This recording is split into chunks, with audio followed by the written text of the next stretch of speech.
James Cameron की अवतार franchise का तीसरा चैप्टर, जिसका टाइटल अवतार फायर एंड ऐश है, मॉडर्न सिनेमा की तारीख में एक बड़ा माइलस्टोन साबित हुआ है।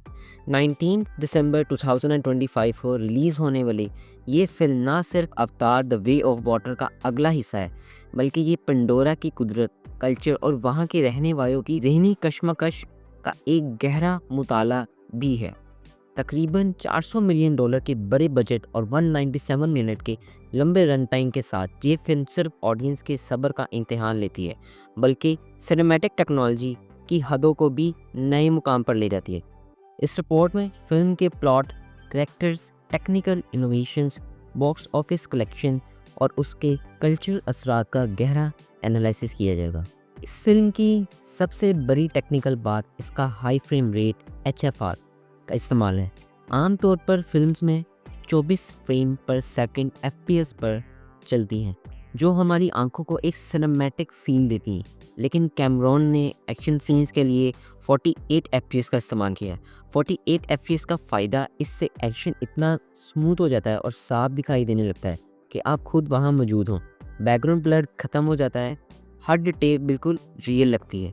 एक चिल्ट्री ट्रांजिशन के बारे में अगर बात करें, क्रिटिक्स का कहना है कि ये जब फिल्म एक्शन से ड्रामा सीन्स की तरफ आती है, ये 48 FPS से वापस 24 FPS पर स्विच होती है। ये तब्दीली ऑडियंस के लिए थोड़ी अजीब है या जिटरी हो सकती है, क्योंकि एक पल में फिल्म सुपर स्मूथ होती है और अगले पल में वापस पुराने स्टाइल में चली जाती है, जो कभी कभी अनकैनी फील देती है। फिल्म के विजुअल्स शानदार हैं, लेकिन एक बात शिकायत जो सामने आ रही है वो ये है कि इसकी रिपीटिव स्टोरी। बहुत से क्रिटिक्स और ऑडियंस मेंबर का कहना है कि फायर एंड ऐश की स्टोरी काफ़ी हद तक द वे ऑफ वाटर जैसी लगती है। लोग कह रहे हैं कि वही फैमिली ड्रामा, वही दुश्मन का पीछा करना और वही आखिरी बड़ा मुकाबला, सब कुछ देखा लग रहा है। कुछ लोगों ने तो इसे माइंड नंबिंगली बोरिंग तक कह दिया है, क्योंकि स्टोरी में कोई बड़ा सरप्राइज नहीं मिलता। जहाँ विजुअल्स 10 ऑन 10 है, वहाँ स्टोरी 2.5/5 पर रुक जाती है। ऑडियंस का कहना है कि जेम्स कैमरन अब कैरेक्टर्स में इतने डूब चुके हैं कि वो ऑडियंस की दिलचस्पी को शायद भूल गए।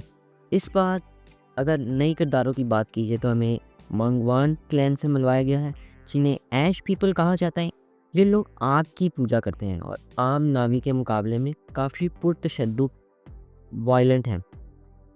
इनकी लीडर वेरंग ऑनर चैपलिन एक ऐसी विलन है जो ईवा उनका खुदा में यकीन नहीं रखती और इंसानी हथियारों के इस्तेमाल करने में कोई शर्म महसूस नहीं करती।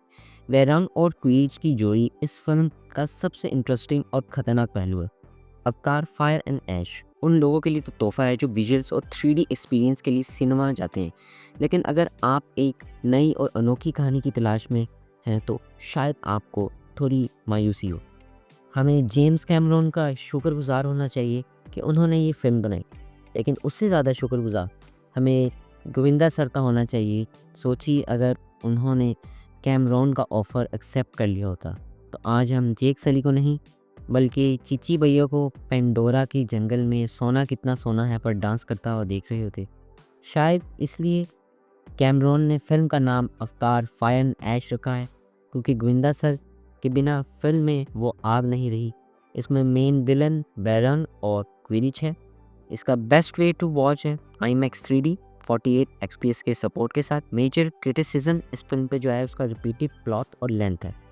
फिल्म के विजुअल्स और साउंड डिज़ाइन बेशक शानदार है, लेकिन ये सवाल अभी तक बरकरार है कि क्या सिर्फ टेक्नोलॉजी के दम पर एक फ्रेंचाइज को इतना लंबा खींचा जा सकता है।